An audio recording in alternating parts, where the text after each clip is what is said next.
Today on the Cameron Journal podcast, I am joined once again after 2 years with Joe Atman. The last time he came on the show, we were talking about why bad things happen to good people, and I spent an hour taking him to task on all sorts of things. And I heard later through the grapevine, after referring him to Wade France at Suit Media, that he had described it very politely as a tough interview. And that's mostly because I give not a lot of quarter to religious types on that sort of question. When they say God has a plan, I'm like cancer in 3-year-olds. Go away and think about that and come back for a while. And so I was, yeah, I was definitely very kind of critical and suspicious and all this sort of thing. And so but today's tone and timbre is going to be a little bit different.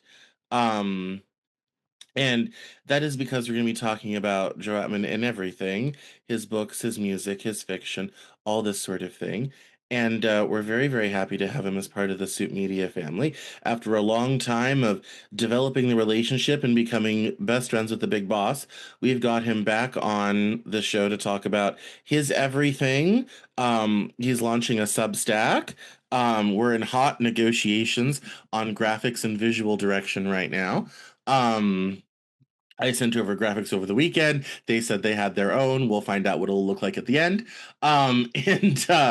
And we're also going to be talking about his podcast and where he's going as he begins stepping away from Middletree, his educational nonprofit that helps schools actually empower children to learn how to read and write and do arithmetic and all this sort of thing. So it's going to be a fascinating conversation. You're going to want to get to know who this man is because if we play our cards right, he's going to be the next biggest voice in philosophy in this country. So, welcome, Joe, to the Cameron Journal podcast. Thank you for having me back, Mr. I Cameron. will be nice this time, I You were promise. nice last time. You were plenty nice last time. And I think as I remember, it took you to task. So no problem if you want to go there Yeah, yeah, again. yeah. Yeah. It's No, no, no, no. It was a very good and riotous discussion. yeah, it was. And So it's an important discussion to have, I feel like, because it's an important question. And it's, as I forget if we touched on this last time or not, but Albert Camus, who's a French existentialist, a philosopher, kind of mid-century, said that there's only one philosophical problem out there is to continue on, to accept everything as it is, cancer in 3-year-olds, the most terrible atrocities that there is out there. You accept that and you keep living, or you don't. And there's really, at the end of the day, only one problem out there. So yeah, by continuing on, you're sort of in compliance, at the very least, with everything. So indeed. Well, I think there's a lot of reasons not to continue on. I would never want to make that decision based upon the terrible state of the world. That one doesn't make a lot of sense to me. I think there's a lot of personal reasons why people don't go on, and you kind of see that with some of the more um public suicides, your Anthony Bourdain, your Robin Williams, even people like Alexander McQueen, um, and so that yeah, there's yeah, I think the fact that the world is harsh and cruel and unforgiving, I think is something most people can accept until that cruelty reaches their address. I think that's when people start to give up and lose hope, don't you think?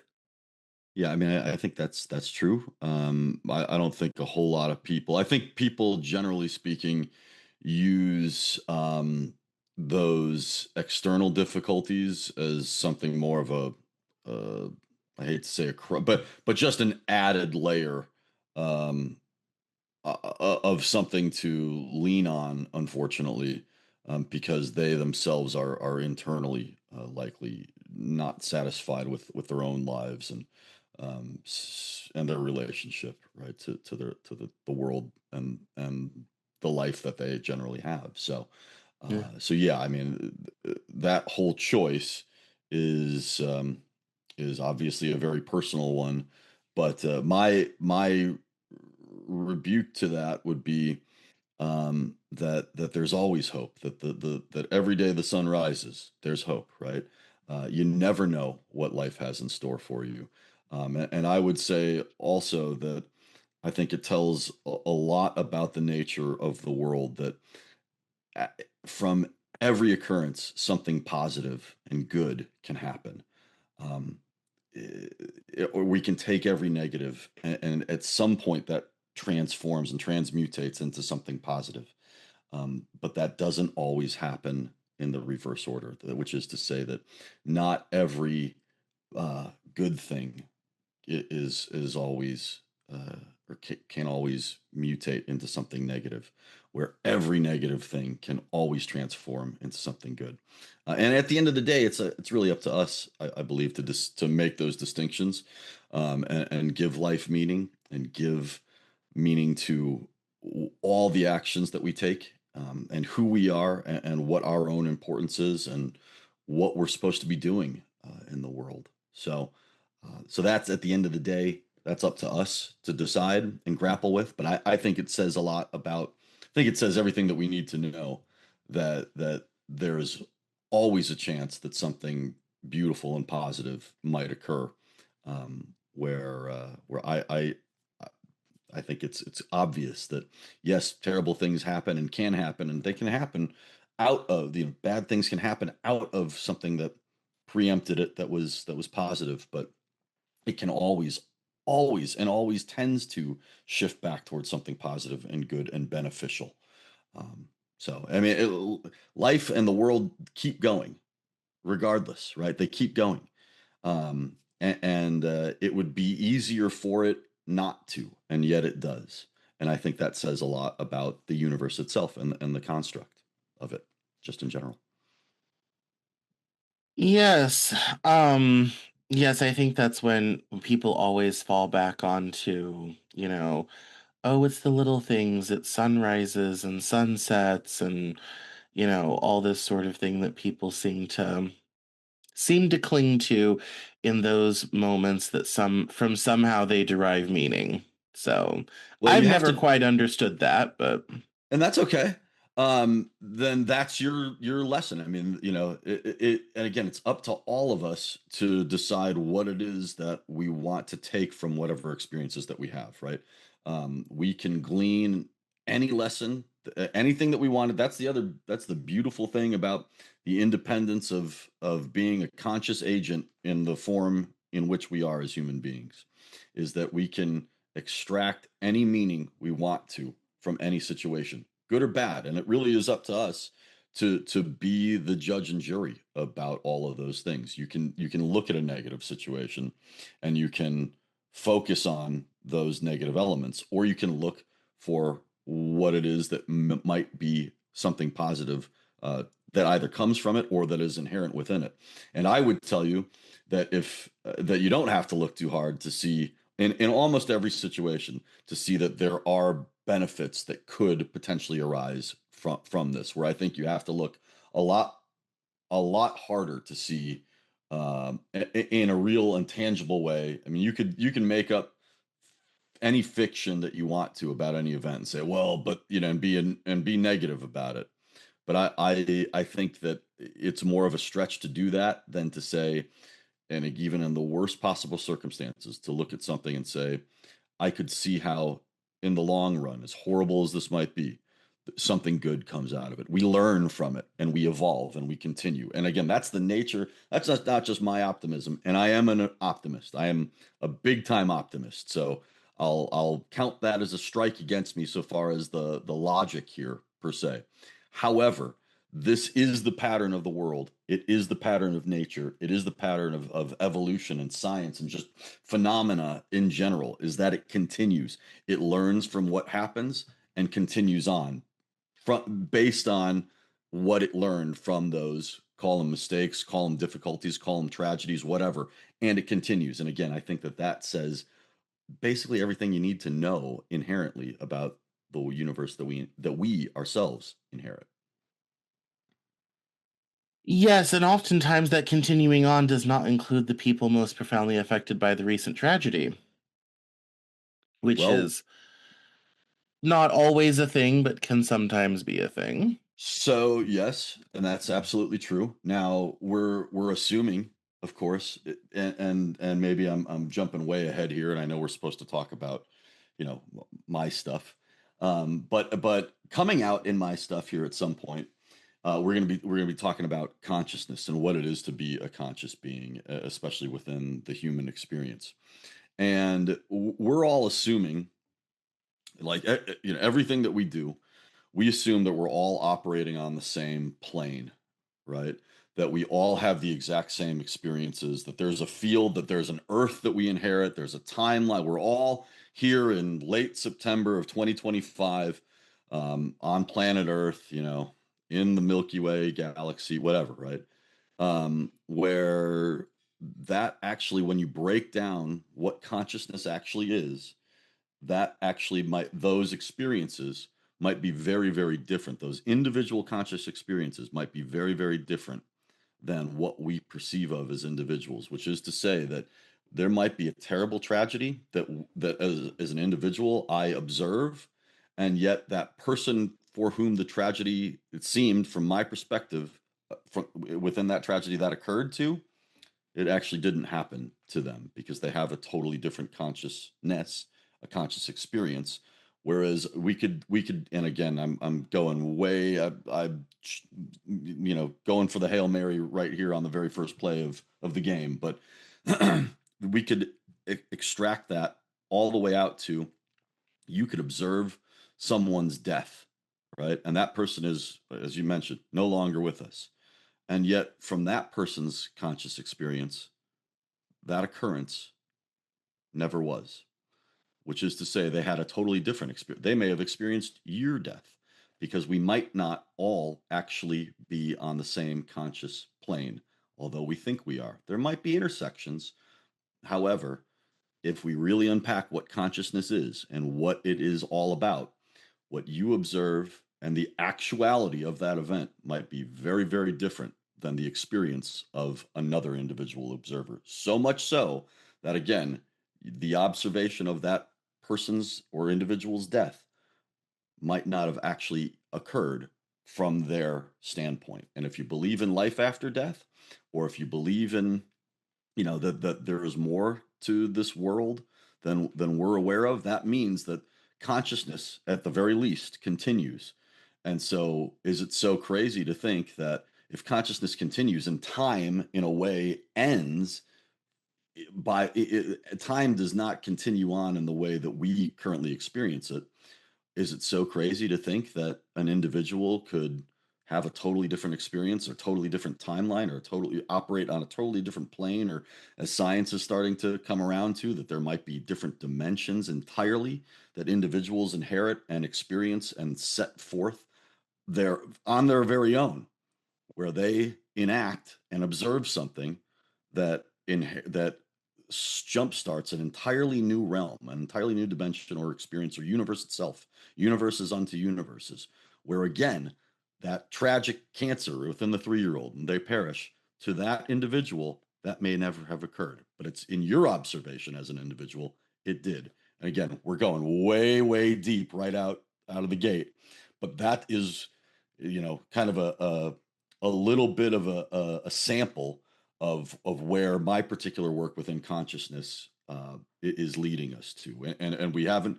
I have not formalized this yet in a book format or anything else, but the work that I'm doing within consciousness is all pointing in that direction. That we are all individual consciousnesses choosing our experience at every step and every level, choosing to learn from that, extract from that, take from that, and then, like we just said a few minutes ago, continue on, right? Because there's nothing else to do but continue. Even if we choose not to, there still very well may be existence even after that choice, because existence simply is. Non-existence, by definition, does not exist. So there's a lot there, uh, but yeah. Well, let's perhaps then review the books that you do have out. Sure. Let's talk about Philosophical War 1 and 2. How would you describe them to us? Um, Basically, it's that series, and it's going to be a 3 book series. Um, and the first one is coming out under something or other publishing here later this year, we hope. With the second one having already been written, and we'll begin to work on the editing portion of that here shortly. That series is basically a look into how we have structured our consciousness. Quite simply, we all think, as I already alluded to or said point very bluntly, we all assume that we're all operating on a singular plane, that we all have the same experience. That, however, my argument, if that wasn't already apparent, is that that's not the case. Is that we are all individuals experiencing things in relatively similar manners, but only manners by which allow us to interact with and communicate with one another. Almost as if reality itself is something like a language, or the intersection, the crossroads by which my consciousness, your consciousness, uh, where they interlude and helix together. That's almost like a language and a frequency by which we are able to interact. However, if we withdraw within to ourselves, we have our own totally separate, unique, not only experiences, but again, universes unto themselves. And every philosophical, spiritual, religious tradition has alluded to this, right? That you are your own universe, you are your own world. But quite literally, again, if we unpack what consciousness actually is, this seems to be true. So the book series is more or less about unpacking the nature of our consciousness and how we've decided to go and set that consciousness up. We all assume that we have the consciousness just for human beings just evolved. It just happened the way that it did, or whatever the case might be. My contention is that's not true. Is that we, as human beings, made a choice to construct our consciousness in a very particular and certain way. And we did that largely by leaning on ideology and concepts. And what that means is that we and it's a very, very, very powerful tool and a very dangerous one, which is to say that we are able to intellectualize, comprehend, understand things. If you describe to me, I don't know, anything, a boat that you were on, just taking a random example, you were on a sailboat over the weekend, going down the Hudson River. It was grand. Well, I have an idea about what a sailboat is, and I have an idea about what a river is and where New York City is, or all of that, right? But my idea is not the reality. And here's again where it gets wild, is the reality itself is actually only brought forth because of our consciousness. So you can't so consciousness needs being in order to be. Consciousness has to be aware of something. It's the content, it's the container of being, and being must be made aware of, or else it cannot be. So I really look at that idea, and it's a really important idea, because if you understand what it says, it absolutely irrefutably implies the existence of a deity or something that is vastly beyond our experience as individuals. It's a watertight not only argument, but it's a logical conclusion, and it's not even a logical thing. It's beyond logic. It's beyond argumentative nature. Is that you have to have a consciousness in order for being to exist. You have to have being in order for consciousness to exist. Consciousness has to be aware of something. Being has to be seen by something. And if you understand that relationship, you understand that there is far more that's occurring than that which we observe on this earthly plane. And the book goes into a whole book series is predicated on the fact that, again, we as human beings have relied very heavily on the conscious structure that we've built and chosen for ourselves when we could have and still can choose a different pathway by which to operate in a different conscious mode. And it's really a very simple idea is that our consciousness is not necessarily what we think it to be. And if we made a different choice about how to go about working with it and understanding and observing our own minds and consciousness, then we would have a very different experience with reality.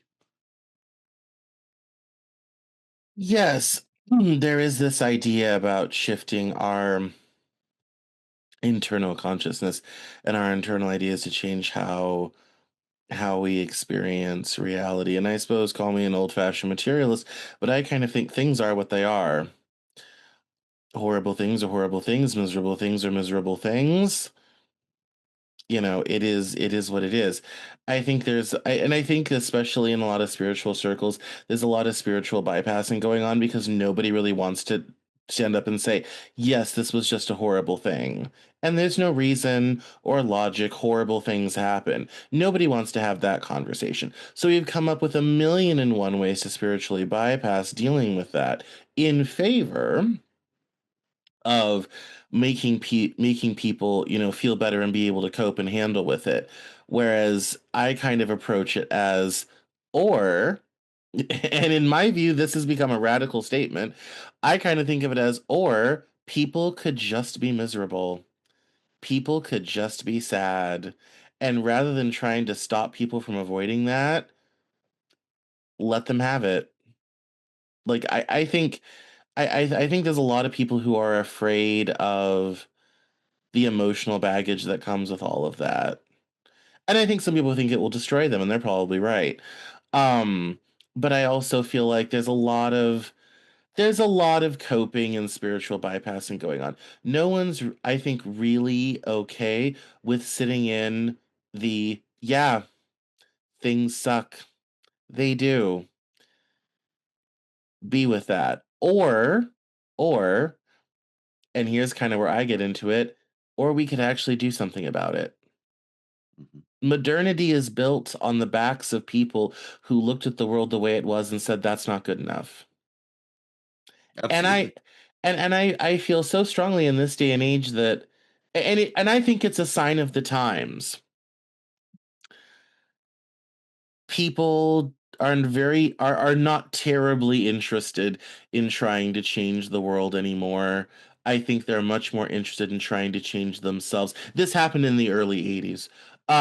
Much more interested in trying to change themselves, much more interested in trying to change how they see it, how they perceive it, how they experience it, all this type of thing. And that has, well, look outside and you can see the result of that. Um, I think it's taken away a certain power that we all have to change the world around us. I think that's quite sad. Well, and again, that's your perception, right? Another person could look at this, and I'm not saying it's wrong. I'm not saying it's wrong at all, but because it's that is your perception of what's happening. But this kind of goes back to my point about we all have our different conscious constructions, and we're all aware of different things. We all focus on, extrapolate, and take from experiences slightly different things we can have. This is why witnesses in police reports who witness the exact same event, looking standing next to one another, describe two maybe not totally different occurrences, but their descriptions of what occurred vary widely enough to where it's almost incomprehensible how two people observing the same event could come to such different observations, right? So Mhm. the same thing could be said here. If you think that change that not enough people are trying to change the world now, I would say that more people than ever are trying to change the world now because there's more information about what's happening now, whereas before, and not a very very short time ago, within my lifetime, within both of our lifetimes, we're very young, also, you and I. So not a long time ago, that there was only a few news sources. There was only a few things by which we were able to obtain information, and then we had to make our own value judgments off of that information that we received. where now there's endless amounts of information out there, and we can do with all of that what we will. And I think that there's a capacity now, and and I'll get to a larger point here in a moment about change, but there's at least, I think, a capacity and a want and an awareness of so many more issues that now than there was even 5, 10 years ago, much less 20 years ago, 50 years ago. So there's so much more. There's so many more eyes on so many more events and so many more occurrences, and I think that there is a righteous indignation about some of the things that people are observing around the world. And I think that there is more organization that's happening, and that's more possible because of the internet now than ever before, because of how connected we are. But that larger point about um, exactly how we go about uh, viewing things is something that I think that we need to be aware of and understand that um, that we can sit passively by. And I think you're right to say that I think there's a lot to be earned and learned from just being with a sadness or a tragedy or something that you're unhappy with. And what I would say is it won't destroy you. However, if you, I mean, you can let anything destroy you, but that's your choice. I think we are so powerful as human beings. I think there's something so inherently just magnificent about who and what we are as human beings that we can overcome literally any obstacle, and we decide ultimately what we're going to let into us. And I know that might be something of an overly optimistic and radical statement, but I really believe that yes, we can't control everything that happens to us, but we can control and overcome. Even through transcendence and death and all that, we can overcome whatever obstacles that are given to us. But I think you're very correct to say that we need to uh, take some time to just be with things, right, and not try to spiritually sidestep things, and just write them off to our own ideology, or Yeah, see, under. yeah, I take such a different view of humanity. I view us as incredibly helpless and hopeless and frail and That's true as um well. So so all so things can be so true. disempowered and unempowered.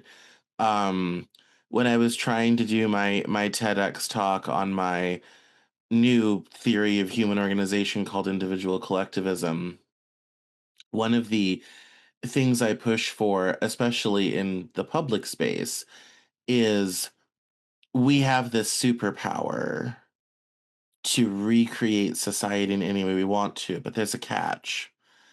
We only have access to that power when we all use it together. It's got a little bit of a hitch into it.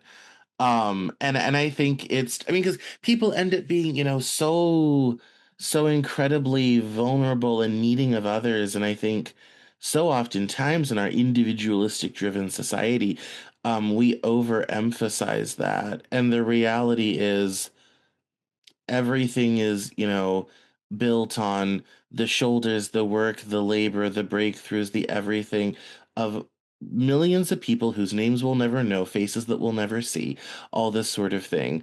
Um, that makes civilization go and be possible. It's the same reason one of the reasons we're the dominant species on the planet is not because we're great runners or we have great physical. We're actually a physical disaster from a design perspective. Walking upright is terrible for us. Um, but what we do very well is we were able to organize in groups, we were able to plan, and we were persistence predators. We didn't keep to a single territory.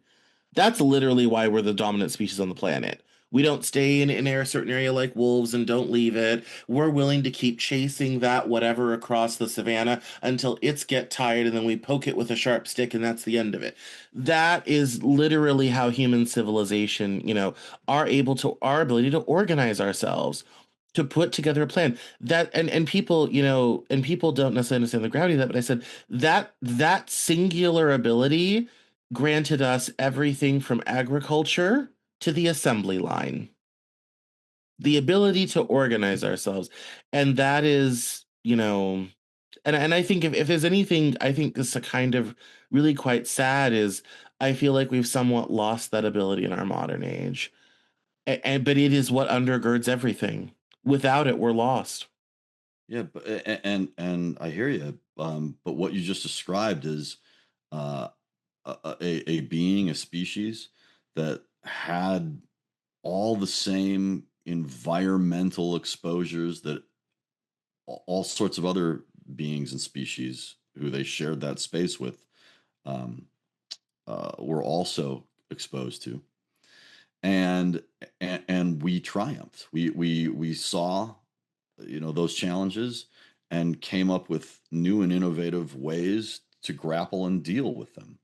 And that's, to me, again, the whole story of the human spirit is that there is a want to continue to persist, to to evolve and better ourselves always, right? We're and yeah, there's a lot of design flaws within humanity for sure. Never heard about the walking upright thing. I love to walk, so I'm glad I'm able to do it.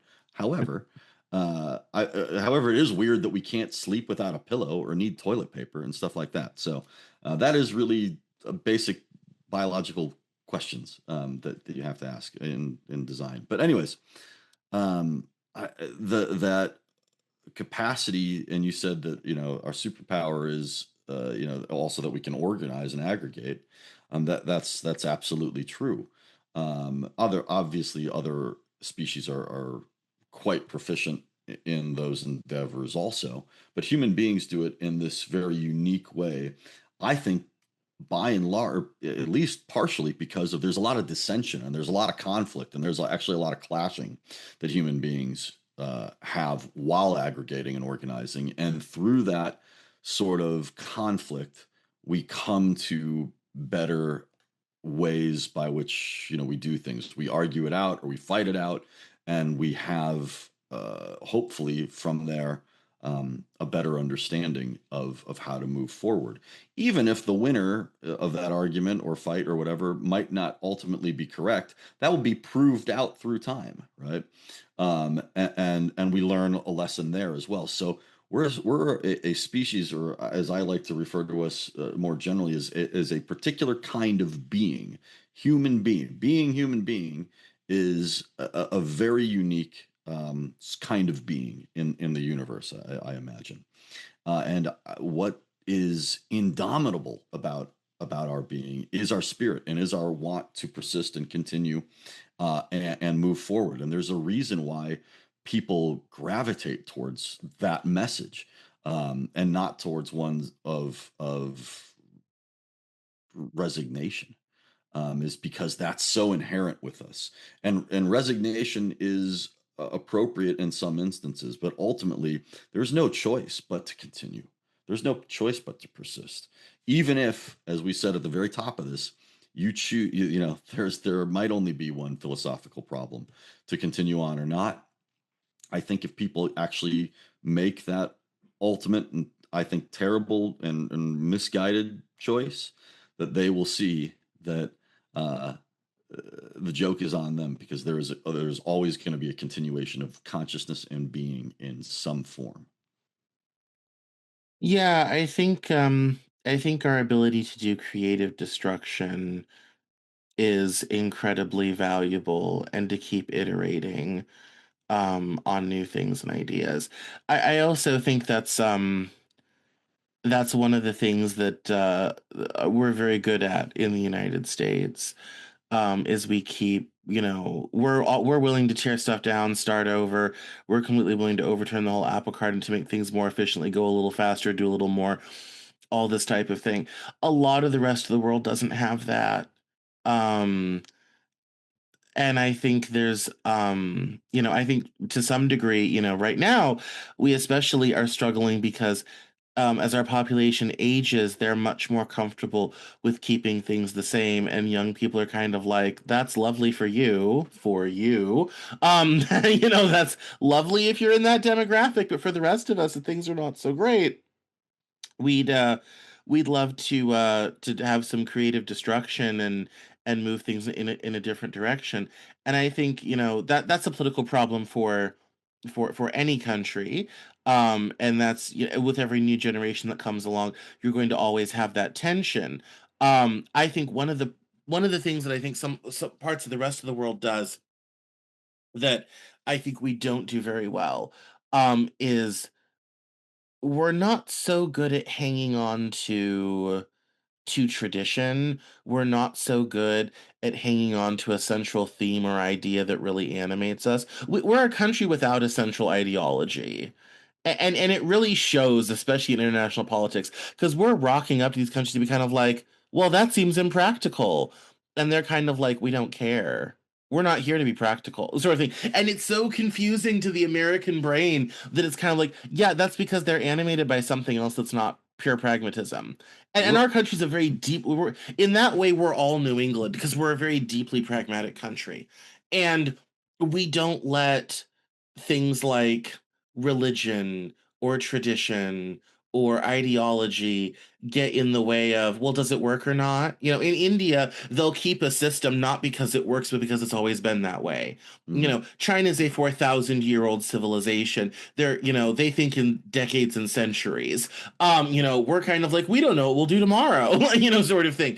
Um, and and that and I think other people are very confused by how we'll seemingly leave anything behind when it stops working. And I think we get very confused by countries that don't do that, which I Certainly. think is a very interesting sort of thing. And so, congratulations, you're the most American person ever. Stamp on that sort of thing like that. It's a very American idea sort of thing. To have that sort of constant overturn, that constant creative destruction, and yeah, I mean, our ability to constantly innovate and make changes and adopt new things and adapt to new people and situations is a incredibly wonderful, amazing, and magical thing. The thing I wonder about is, what we lose in doing that all the time? You know? Well, I think, like you said, you don't hold on to tradition as much, and you don't hold on to the past. But what is the past? I mean, the past is continuing to bring forth that which was right into the present. The present that is the only thing that actually and really truly exists is now. And we hearken back to a time, a priori to the present, right? And by keeping that alive, um, that has both its services and disservices to us, I think. So I think it's always that, um, middle path, that is probably the best one to walk, where you acknowledge that which came before you, but are looking to advance. And I think one of the reasons that maybe there, as you alluded, as you said, that there's not like a central ideology in America. I think that's partly because we are, on the scope of things, on the spectrum, I should say, a newer country for sure, but also because we're made of this really diverse group of people. And with that, all these diverse cultures and traditions and thoughts and ways of being a human being, which amalgamates into the melting pot that is the country that we live in. And America is the only country that was founded on an idea, right? There's no other. It's the grand human experiment here. Um, and so that is kind of our identity, is this experiment, is this idea that everyone is free, you know. And I think a lot of people think that, um, uh, that maybe the thought is that everyone's created equal. I think that's inherently just not true, right? That people have different skill sets and different, capacities. I think that's extraordinarily obvious. However, everyone's free to try and build upon their inherent skill set and their inner natures. And here within this country, within this idea of America, you're able to do that in a way unlike any other place in antiquity.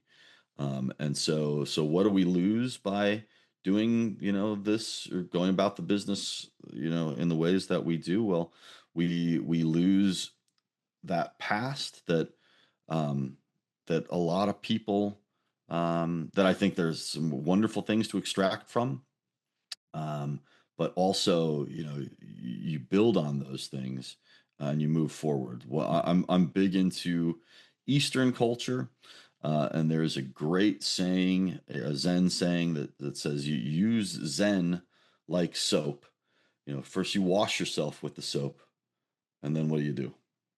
You wash it off, right? Charlie Parker, famous jazz musician, has a similar quote: "Is first you master your instrument, then you forget that shit and you play."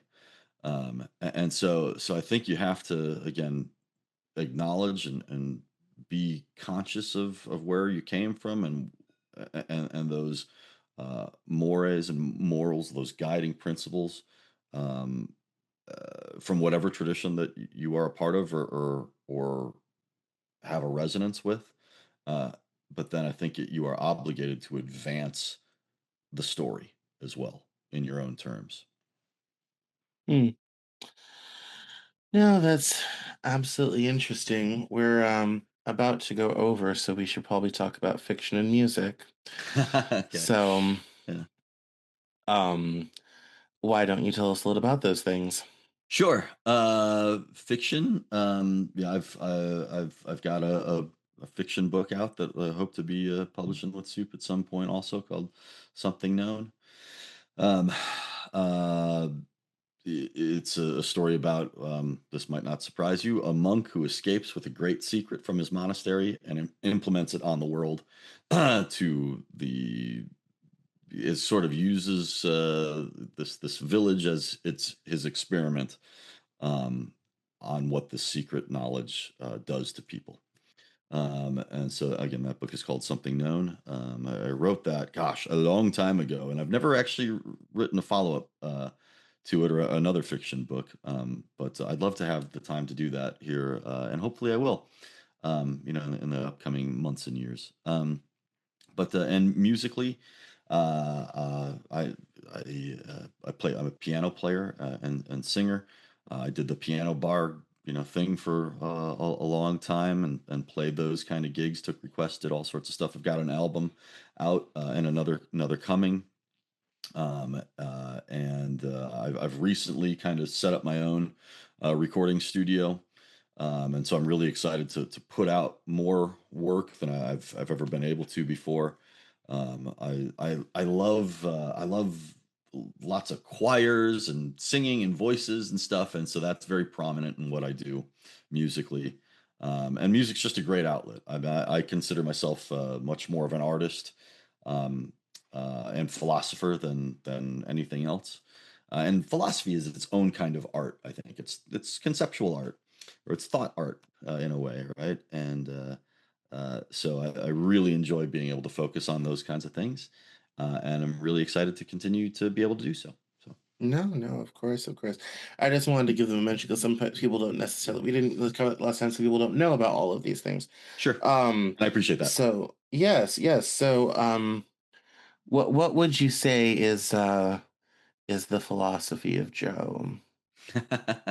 I think you've heard it here. I think keep optimistic, uh, keep going. um, Generally speaking, don't have ideas about things. Look at things as they are, without your biases. It's a difficult thing to do, and yet it's the easiest thing to do. If you can get rid of again all these things, that baggage that you bring with you from your past, the ways by which to think that have led you to see things as, a party member, or an American, or a nationalist, or whatever. If you can just observe things, you'll have an entirely new experience with the world, with your life, with yourself. It's so important to do. And again, you have to be an individual. You have to still be who you are, but you can do that while also viewing and interacting with things uh, from a standpoint that allows you to purely and truly observe and interact with them, not always doing it from this ego-centered place and position. That's the where it gets tough, is because our egos that have a great and very functional purpose for us. Because without the ego, you don't have your individuality, and you need your individuality to experience things individually, and to experience and to have this conscious experience that adds to this beautiful, magnificent tapestry of consciousness itself. So you need that individuality, you need that unique perspective, and yet at the same time, in order to interact with things purely and in a way that actually does help to inform who you are as an individual, you need to, again, wash off that soap, uh, and be with things simply, and observe things simply as they are, and then add that back to yourself. Then take back up that soap, wash yourself again, and wash it off. It's that continual process. Mm. Yes, I think it's very interesting. Everyone is always talking about, like you talk about clear observing and not bringing all yourself to all this type of thing. That has never had much truck with me. Mostly because I always reply with the same thing when I say, then who are you? How did you get here? Without That's I what, see for me, I'm the opposite. I'm the total opposite. This is why you and Wade are friends and we are not. I view it as your story is your everything. That's really all you've got. And without it, you become immaterial. Sort of you just kind of disappear. And I have always been in active rebellion against this very modern idea about living in the present all the time. The present offers us nothing. It is, and it's gone, just like that. And I know the East has this whole idea about things being immaterial, it's very Buddhist and all this type of thing. But it's like, you are a story. Without that, you don't have anything. And I think that's the only thing we actually truly own. I think if there's, I would say, I would go to the temple at Delphi, which says know thyself, and I would chisel that off and say, don't know yourself, know your story. I'd be there on scaffolding. Tink, tink, tink, tink, tink, tink, tink, tink, what's the tink. difference? I think the difference is I think the Greeks at Delphi wanted us to understand our personal complexities. They wanted us to understand our our issues, our problems, our we'd say faulty thinking or whatever have you. And I would say I don't think any of that's terribly helpful, but understanding your narrative. How did you get here? How did one thing lead to another? How did this interaction with this person help you? Why did you go in this direction? It's because you met this person and they said the thing or did the thing that had a profound effect on your life. That's that's the stuff. And I feel like what other people sometimes view as baggage, I view it as, yeah, but it's the only thing you truly have. So is it really baggage? Why I would go around asking people, why aren't you more affected by your past? Why are you trying to let that go, run away, all this type of thing? Why are you not like completely integrating that story and getting such a fullness of understanding about it that you have absolute mastery over it? I think a lot of people run away from things in the past and all this type of thing because they don't really want to confront them. They don't, and for me, that's like you don't really want to confront who you are, No, you I think know. we're saying the same thing by and large. Because you again, I said you need to use the soap, right? And the soap in this case is understanding who you are and understanding your story and understanding your biases and your unique perspective, like I said. But then Yeah. you need to get rid of that from time to time as well. Because if you layer that in too heavily, you're always going to be in that past, and I mean, I'm not sure that we agree that the present is always going away, but I understand what you mean. But the present's always here, but we're always in this eternal now, right? So So I think that yes, you definitely need to know who you are and what your story is and why that's important and why that informs you in such a way. But to have true comprehension of what is, I think you need to kind of, it's a both and situation. You need to understand yourself. I think that's absolutely true. And you need to understand your story, and you need to have the capacity to get outside of that as well. Right. Just like when you do basically anything, you need to still be yourself in order to do it, and you need to interact with otherness in order to have that thing actually happen and have you be a part of it. Because I think when you actually take a step back, you'll see that there is no existence at all unless there's something to stand against us. It's a very yin yang kind of deal. There's no Cameron without Joe. Like, you are who you are because myself and every other person and every other molecule and fiber of this universe exist. Detroit, Michigan is Detroit, Michigan because Albuquerque, New Mexico is not Detroit, Michigan, right? The distinction is what composes the that individuality, and yet it's a part of what makes that individual the otherness makes the individuality, and vice versa. So I think I think we're saying the same thing and maybe focused slightly on different parts of it, but I think you have to have a balance and recognize that balance in order to fully and completely understand both yourself and your relationship to the world. So. Yeah, no, I think yeah, I think it's I think that's something that I definitely, especially as I got into to family stories and whatnot, that's when I started to have a lot of breakthroughs about people. And I was kind of, and when I had this kind of aha moment where I was kind of like, oh, this story isn't about me. It started way before I was ever born. I'm seeing the end of a drama that's decades in the making, sort of thing. And that was, and I think I think if there's one thing that is so missing because our country is so young, is we don't have that rootedness in this long history. I mean, it's like, it's like I told someone, I said, I was standing in Paris at the Arc de Triomphe where 16 roads come together into one traffic chaos. And I sent a video to my mom and I said, wouldn't you like to drive in this? And she said no. And I said, and I said, I've stood on the same, I've been in the same house as Marie Antoinette. I looked at the same Eiffel Tower that Hitler did during the occupation of Paris. I've walked in the same cobbles as Napoleon.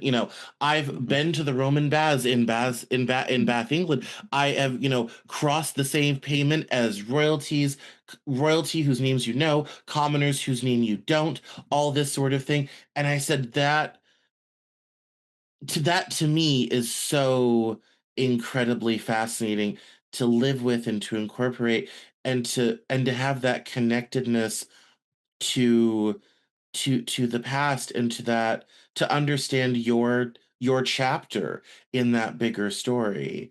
And I think sometimes I get oftentimes accused of living too much in the past because it's very modern and very up to date to say, oh, the present, the present, the present. But I think that's, I think that connection is a wonderful, amazing thing to think of all the people who've passed through a place who had hopes and dreams and lives. They got married, they had children or didn't, or whatever have you. And to understand your little slice of that is just so incredibly powerful. I don't know, it's a weird thing. It's super But yeah. powerful. It's super powerful. But and also I just like to remind everybody that that if we live exclusively in the past, uh that can't be changed, right? The past is the past. It's already occurred. So there's a lot of negativity and sometimes sadness and yes, while I think you're totally right on to say that what's wrong with being with that and understanding it and mastering it? Yeah, totally, absolutely. But how do you do that? By doing it here, now, in the present. And you can reflect on that. And if you are able to digest that fully and completely, you'll understand that Yes, that occurred. That is my past. That is my story. But my story's not over. It continues, right? And so if you want to really master your story, you'll master the art of being forward thinking and looking. And that's what we all have to do. And whether or not you want to do it, I got big news for you. It's happening anyways to all of us, regardless. Existence is, it cannot be stopped. And it's our duty to grapple with it as best we can in whatever ways that we can and think are appropriate for us. But that's everyone's individual choice. Yeah, yeah, I think that's well, that's very hopeful and optimistic of you. I think yeah, I think there's some people, and I would count myself among them, who, the story never really started, sort of thing, Then Um start it. Then start it today, right? Then let's go. You know. Well, but so then you're resisting that. Then you want to resist. Then you're making the choice to resist that, and that's fine because you think you have something to learn from that, and that's fine. But at some point, you're gonna. I think, and not I think, I know that at some point you're gonna be like, okay, we've got to go. It's today is the day, and we're starting to move forward. Might not even be that conscious of a choice, but at some point, because again, existence is and being only progresses. It only continues. It only advances. It doesn't regress. Right. The time doesn't go in the opposite way. Your experience is continual, and at some point you'll recognize that the story can start at any time you want to. You want it to, and you if you want you can change the direction of it at any time that you want it to. You could, but if Yeah, you that's stay, no, if you no, no. I think that's a level. No, I mean, I think that's an impressive level of personal agency that many of us do not possess. Yeah. Well, That's and it's that's easier quite said than yeah, done, right? I think it's easier said than done because I think there's something really easy about harkening back to the relics of the past. Because the past is already there. It is already your story and you can say, well, that's just what it is, right? Because it already occurred. So that's really yeah. easy to just lay on that and rest on that. What is difficult frequently is to go and blaze a new trail or just to continue, the that march forward because it is unknown and it is all exciting and nerve wracking to some degree. And because it's unknown, and we just, we try and make these comfortable niches for ourselves and carve out these lives that give us the maximum amount of pleasure and comfort. And there's good reason for that. But there's also, a lot of danger there. Whereas the past, maybe no matter how horrible it was, the past is safe. The past is a place where we can retreat to. But I think what we will find, well, I think what we will find if we retreat there too often, there's no capacity to advance. There's no capacity to enrich and engage our lives because we're going to continually focus on that which was, and that which was is not that which is. No, I mean, and I think I've always felt that as a perspective of um, and obviously, through all the amazing things that you've done, you're obviously someone who, is trying to seize life by the horns sort of thing. And done all these great many things and produced so much stuff and whatnot. And that's yeah, and I was you were saying about that. I was like, yes, yes, this is said by someone who really, takes carpe diem seriously. Hmm. Sort of thing. And that was yeah, and I ended up becoming that person and people think I am that way, but most people would be shocked to know I'm actually not really that person. I'm just very good at pretending I am. And living a crazy, amazing life sort of thing and having, gone many places and done many things and talked and seen to many people and all this type of thing. But that's actually not really my default sort of thing. Um, it's it just kind of happens to be what has worked and what's been practical given circumstances. um and yeah, and I think, in the hands of someone who really wanted to go to the world and do all of the things, my life seems like a magical experience. And I was once that guy when I was very young, but I would also say I think that ends up leading to disaster long term. I think you get to be to this age and you look around and be kind of like, huh, I went to the world said no. A lot of things didn't work out along the way, had a lot of great, amazing experiences, met a lot of great, amazing, all this type of thing. But there was also, a lot of disaster, a lot of trauma, a lot of failed relationships, a lot of things that maybe have worked differently if I had had a different perspective, all this type of thing. And I think that's all very hard and difficult to deal with and to handle, especially if you go and do all of that and it sort of doesn't work out. I think that's kind of I think that's where survivorship bias really starts to get into play. Like if you went out there and you went to the world and did all that stuff and shit worked out for you like in an amazing way, and I'm not saying it needs to be defined by great wealth or for whatever, however great and amazing is for you, um, and that worked for you. I think it's easy to look back and say, "Oh yeah, wow, that was really, how good it was that I overcame my comfort zone to go and do that." And I think, and for people who did that and that did not quite happen the way that they hoped or thought it would or whatever have you, it's going to be kind of like, yeah, I should have stayed in the Shire. Sort of. I mean, that yeah, I think it's I think survivorship bias starts to come into play, which is interesting and its own fascinating problem. But But if you stay in the Shire, just to put a capstone on it, if you stay in the yeah, Shire, yeah. you don't encounter the dragon, and the dragon always guards the gold, right? There's a reason for that, is that you have to face the dragon in order to obtain the gold. Otherwise, you just stay in the Shire and you don't learn anything. You don't continue on. And also, when you say, well, things work out, or they, things might ultimately come to this tragic end or whatever, or they don't work out. That you're defining it as that's the end of the story. It's never. Then that's what I'm saying. It's never the end of the story. Good, bad, or indifferent. It's never the end. There's only continuance. There's only a furthering. There's there's not these. Well, it didn't work out, and that's it. Because, like you said, you've got to. It's all about your story. Your story continues whether you want it to or not. So you stay in the Shire, and you'll never obtain the gold. But you know what? You have to, for a while. You have to stay in the Shire. Maybe you have to stay at home. You have to retreat and relax, and that's fine. All that's fine. That's your value judgment to make. That's your decision. Um, you'll never obtain the gold by doing that, and that's okay. You know what? That's fine. Again, that's your decision. But it's never the end of the story. There's never an ultimate conclusion. You do something and it didn't work out. Well, good. Then there's this opportunity. Well, then that didn't work out. Well, great. Then there's another opportunity. So it's nothing but a continual set of opportunities. And that's what I said at the top of this. I think that tells us a lot about the universe that we inherit, is that it's nothing but unending opportunity. It's up to us to continue on and make our own story within that and seize that opportunity, or to stay in the Shire if we want to, and hang out and relax, and that's okay too.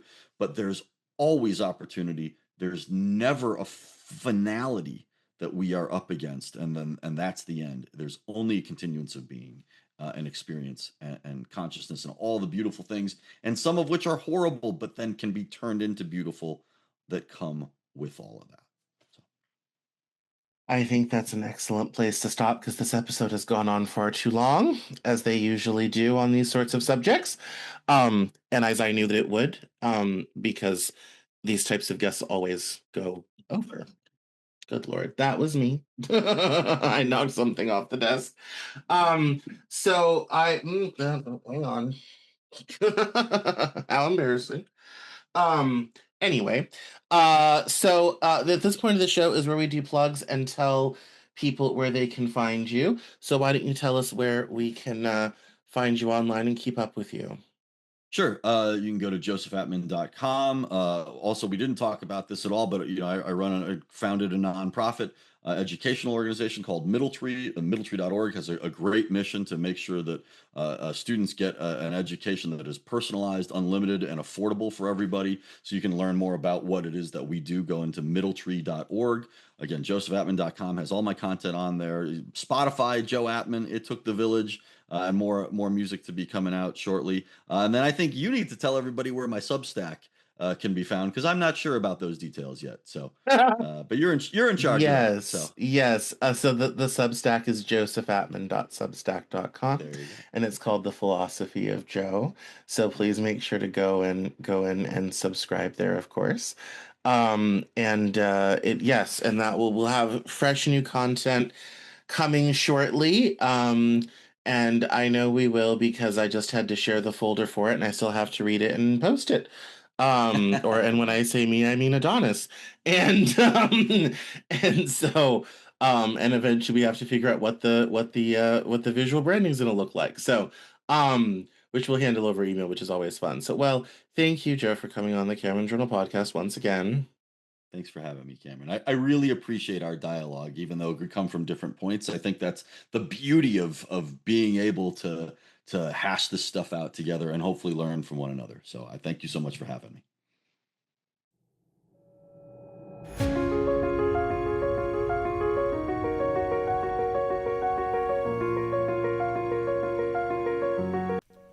That's all for this episode of the Cameron Journal podcast. Thank you so much for listening. Visit us online at CameronJournal.com. We're on Facebook, Twitter, and Instagram, and I love to talk to my followers and listeners, so please feel free to get us on social media at Cameron Cowan on Twitter, and we'll see you next time on the Cameron Journal podcast.